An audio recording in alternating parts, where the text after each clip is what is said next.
The greatest performers have always been able to make audience members not only suspend their disbelief, but suspend their inquisitive nature to find out how it was done until after they have absorbed the entire performance. Because they are so caught up in the magic, so caught up in the mystery, that they're not thinking, how did you do that? They're in another land.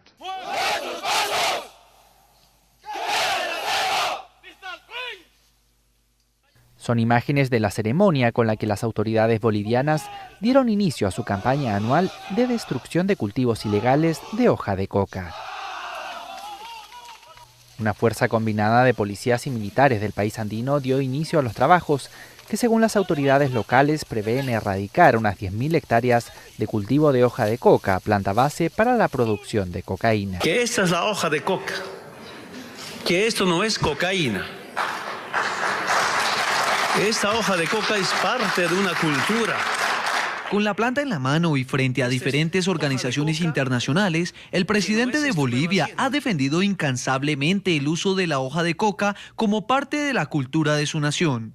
Esta es hoja de coca que no es estupefaciente. Y no es posible que la hoja de coca esté en la lista 1 de estupefacientes de Naciones Unidas. Now it's time for the biggest secret of all, our final reveal, the unmasking of our magician. This is not a trick. For the first time, you will actually hear the magician's voice and see who's been hiding underneath that spooky mask. Time for the unveiling. From the early days of our administration, Nancy has been intensely involved and has participated in 24 special radio and TV tapings to create greater awareness of this crisis. And this camera in front of us, it's a reminder that in Nancy's and my former profession, and in the newsrooms and production rooms of our media centers, you have a special opportunity with your enormous influence to send alarm signals across the nation. Of course, it makes me happy that that's been accomplished. People have to like you. People have to, admire your character before you become a great anything, let alone magician. Good evening. Usually I talk with you from my office in the West Wing of the White House, but tonight there's something special to talk about, and I've asked someone very special to join me. Nancy and I are here in the West Hall of the White House, and around us are the rooms in which we live. It's the home you've provided for us, of which we merely have temporary custody. Nancy's joining me because the message this evening is not my message, but ours. And we speak to you not simply as fellow citizens, but as fellow parents and grandparents and as concerned neighbors. It's back to school time for America's children, and while drug and alcohol abuse cuts across all generations, it's especially damaging to the young people on whom our future depends. So tonight, from our family to yours, from our home to yours, thank you for joining us. Think for a moment how special it is to be an American. You are Americans. You're the product of the freest society mankind has ever known. I have a very personal message for you. There's a big, wonderful world out there for you. It belongs to you, but it needs you to be clear-eyed and clear-minded. And here's where I fooled you. Drug abuse is a repudiation of everything America is. The destructiveness and human wreckage mock our heritage. We seek to create a massive change in national attitudes which ultimately will separate the drugs from the customer, to take the user away from the supply. Many of you may be thinking, well, drugs don't concern me, but it does concern you. It concerns us all because of the way it tears at our lives and because it's aimed at destroying the brightness and life of the sons and daughters of the United States. Today, there's a drug and alcohol abuse epidemic in this country, and no one is safe from it. Not you, not me, and certainly not our children.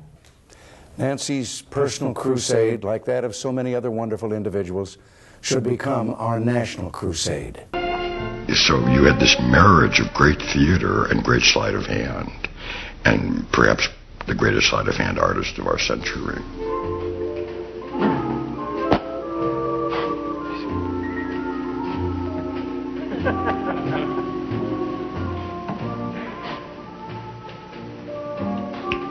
Drugs are menacing our society. They're threatening our values and undercutting our institutions. They're killing our children. From the beginning of our administration, we've taken strong steps to do something about this horror. Despite our best efforts, illegal cocaine is coming into our country at alarming levels, and 4 to 5 million people regularly use it. And drug abuse is not a so-called victimless crime.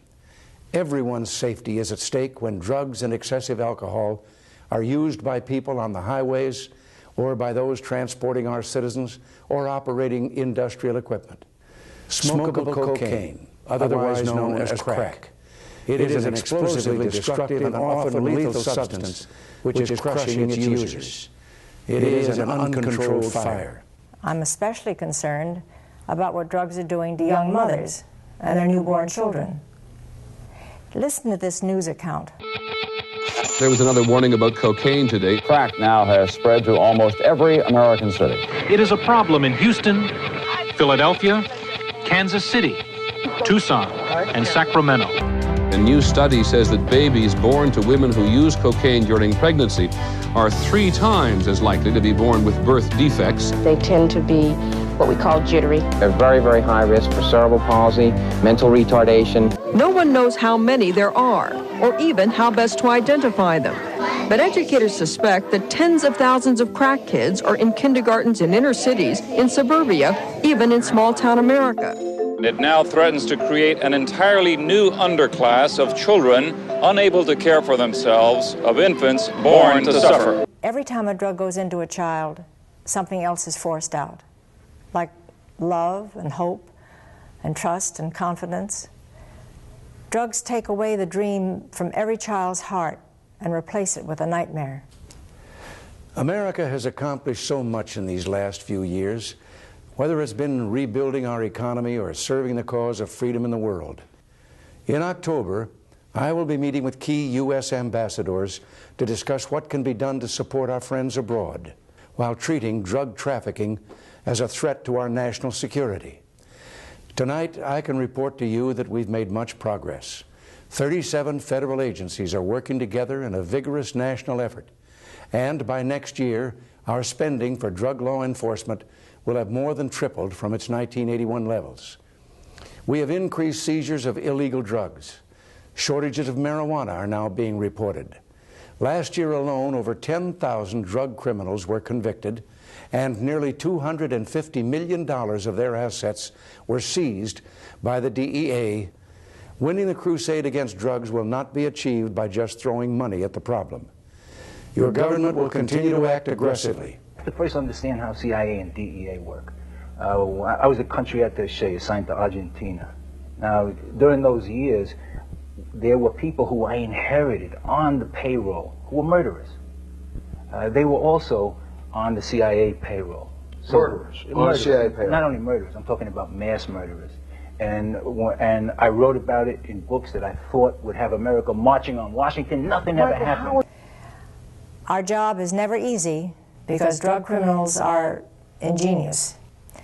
They work every day to plot a new and better way to steal our children's lives, just as they've done by developing this new drug, crack. So some can say, and this is the reason why people are so angry at you in your article, is that Ricky Ross, the dope dealer, was supplied by the CIA because Blandón was an operative for the CIA, correct? Blandón and Meneses were working for an army that was a wholly owned subsidiary of the CIA. They were meeting with CIA agents. Blandón, and this came out in court. I mean, Danilo Blandón is now a government witness. He works for the Drug Enforcement Administration. And we've paid him, I don't know, $166,000 over the last 18 months because he's such a good informant. So they put him on the witness stand in Ricky Ross's case. And he testified that in 1981, he went to Honduras. He met with the commander, the military commander of the CIA's army, and he was instructed to go raise money in California for this Contra army. And he was told that the ends justified the means. And those ends being sell cocaine if you have to. Well, look, he was in the room with the Nicaraguan representative of the Cali cartel, Mr. Meneses, and he was in the room with a government marketing expert named Danilo Blandón. Now, if they weren't talking about selling cocaine, I don't know what they were talking about. To our friends in foreign countries, we know many of you are involved in this battle with us. We need your success as well as ours. In this crusade, let us not forget who we are. But did the CIA know that drugs were coming into the United States of America and help it get here? The answer to the question is yes. Absolutely. Does the CIA do this on a regular basis? The answer to the question is absolutely. I wish I could take them to court. As we mobilize for this national crusade, we must move to strengthen law enforcement activities. Police Chief Daryl Gates called it Operation Hammer. My message to all rock dealers is get out of business and get out of town. In Los Angeles, the war on drugs has so escalated that police last night began using a tank. They had these tanks, and tanks were like, see a suspected crack house, and they would just ram down the house. To force the issue of not using drugs to the point of making others uncomfortable, even if it meaning making ourselves unpopular.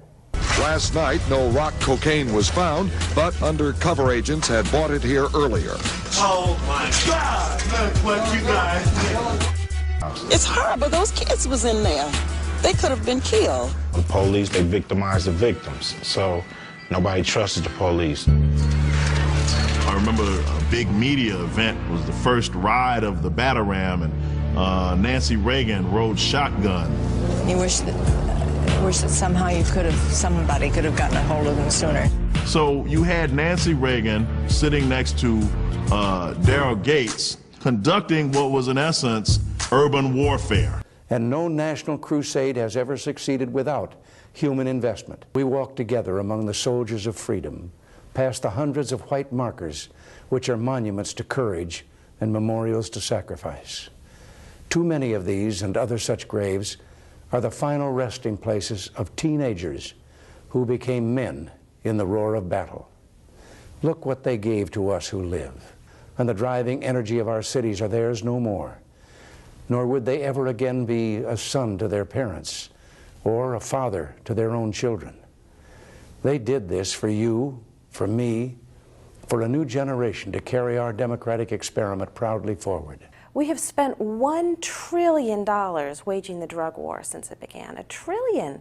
Funds that could have been invested in the schools that need it most, in the communities that need it most. These funds could have been invested in our collective well-being. Instead, those dollars were used to pave the way for the destruction of countless families, communities, and dreams. I think people still believe the cocaine story, but alcohol is much more of a problem than cocaine because there's much more alcohol used and it has much more severe effects. They become throwaway children. I think if you say something 3 times out loud, people take it as fact. And also, I think there's certain ideas that people want to believe that really fit in with cultural stereotypes, and it's hard to get rid of those. I'm supposed to be a victim of that crack era. I was supposed to be disruptive, mentally unstable. I wasn't supposed to reach the point where I am now. The initial hypothesis is that drug abuse would lead to huge physical deformities, huge mental deformities in children. And, you know, in myself, I didn't see any of those things. So it would be easy for me to believe that science doesn't hold true. So I think we've got to face up to the fact that we as a nation have made a choice. We've made a choice that some people, some communities defined largely by race, are disposable. And rather than investing in them, we've been willing to lock them up and lock them out. Por eso, el mandatario fue más allá y puso en marcha un plan para industrializar y comerciar productos creados a partir de la hoja de coca, como vinos, jarabes, dulces y cremas dentales. Sin embargo, pese a la ardua defensa de Morales por demostrarle al mundo que en su país el cultivo de coca solo se utiliza para fines médicos y culturales, el pasado 14 de septiembre el Departamento de Estado de Estados Unidos incluyó en su lista negra a la nación suramericana por fracasar en sus obligaciones internacionales contra el narcotráfico. Para el gobierno de Morales, ese informe solo es una estrategia de desprestigio por parte de la administración de Barack Obama. No one ever has the right to destroy your dreams and shatter your life. We owe, as a simple act of civic stewardship, to use our freedom wisely for the common good. For every door that we close, they open a new door to death. They prosper on our unwillingness to act. So we must be smarter and stronger and tougher than they are. It's up to us to change attitudes and just simply dry up their markets. Now you can see why drug abuse concerns every one of us. So open your eyes to life, to see it in the vivid colors that God gave us. Well, now we're in another war for our freedom. I believe quite simply that we can help them quit, and that's where you come in. Won't you join us in this great new national crusade?